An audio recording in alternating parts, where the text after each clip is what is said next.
Hello guys, நான் உங்கள் உதயா, உங்க ஹேண்ட்லிங்ஸ் சேனல். இப்போ பார்த்தீங்கன்னா புஷ்அப் பண்றது, ஐ மீன் இந்த வீல் சேர்லேயே உட்காந்துட்டு நம்ம ஜம்ப் பண்ணி இந்த புஷ் பண்றது எதுக்கு பண்றோம், அதை பற்றி தான் இப்போ நம்ம டீட்டெயிலாக பேச போறோம். வாங்க பார்க்கலாம்.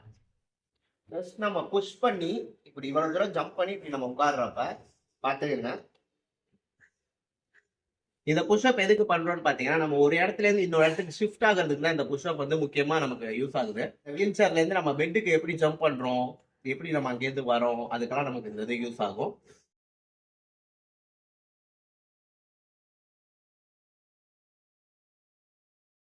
இது பண்றதுனால நமக்கு வந்து ஈஸியா இங்க இருந்து ஜம்ப் பண்ணி வந்துட முடியும். அதுவும் மட்டும் இல்லாம நமக்கு பெட்ஸோ இந்த மாதிரி எதுவுமே இல்லாம நம்மளை பாதுகாத்துக்கவும் முடியும். வீல் சேர்ல சும்மா உட்காந்துருக்க டைம்ல ஒரு 4 தடவையோ இல்ல ஒரு 10 தடவையோ நம்ம இப்படி ஜம்ப் பண்ணி உட்கார்றப்ப நமக்கு வந்து ஜம்பிங் ஸ்கில்ஸும் நமக்கு வந்து என்ஹான்ஸ் ஆகும். இன்னொன்று பார்த்தீங்கன்னா, நமக்கு வந்து அடியில கொஞ்சம் காத்தோட்டம் போய் எந்த ஒரு புண்ணும் வராம நமக்கு பார்த்துக்கும். மேலும் பார்த்தீங்கன்னா, நமக்கு வந்து ஹேண்டு எல்லாத்துக்குமே ஒரு நல்ல ஒரு பவர் கிடைக்கும், நல்ல ஸ்ட்ரென்த்தாகும். நம்மளோட லெக்கும் பார்த்தீங்கன்னா லைட் மூவ்மெண்ட் கிடைக்கும். இன்னொன்று அது எல்லாமே நமக்கு கொஞ்சம் ஸ்ட்ரென்தனிங் ஆகும். இதுக்காக தான் நம்ம இந்த ஜம்பிங் ஸ்கில் பண்றோம்.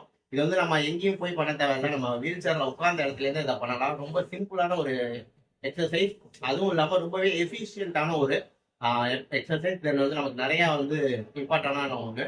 ஸோ எல்லாருமே இதை மஸ்ட் பண்ணுங்க. வீல் சேர்ல உட்காந்துட்டு எல்லாருமே மறக்காம நம்ம சேனலை லைக் பண்ணுங்க, ஷேர் பண்ணுங்க, சப்ஸ்கிரைப் பண்ணுங்க. இது மாதிரி பல உபயோகமான விஷயங்கள் நம்ம சேனல்ல வந்துகிட்டே இருக்கும். அடுத்த வீடியோவில் நம்ம சந்திப்போம். தேங்க்யூ.